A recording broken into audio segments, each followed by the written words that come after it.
小朋友，你哋好啊！我係嘉樂叔叔，你哋知唔知啊？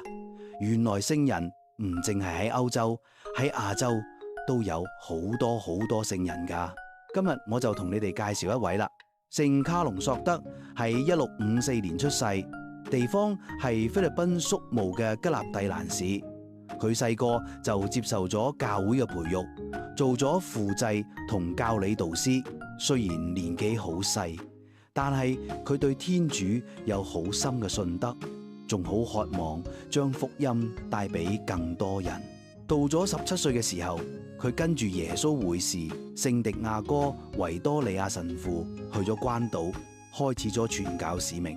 佢哋向當地查莫洛人宣講基督嘅愛，仲幫好多嬰兒同成人施行聖洗聖事，令佢哋成為基督徒。聖卡隆索德用青春嘅熱情，好勇敢咁承擔咗傳教士嘅角色。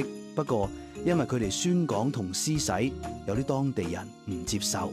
到咗1672年4月2日，聖卡隆索德為咗保護維多利亞神父，俾人用矛同刀攻擊，最後英勇殉道。佢得17歲，就將自己嘅生命完全交俾基督，成為殉道者。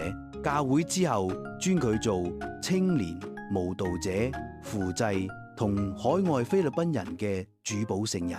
2000年，教宗若望保祿二世宣布佢為真福。2012年，教宗本篤十六世宣布佢為聖人。佢嘅瞻禮日係10月21日。聖卡隆索德嘅生命提醒我哋，就算年紀細細，都可以用信德、勇氣同愛心去做基督嘅見證人。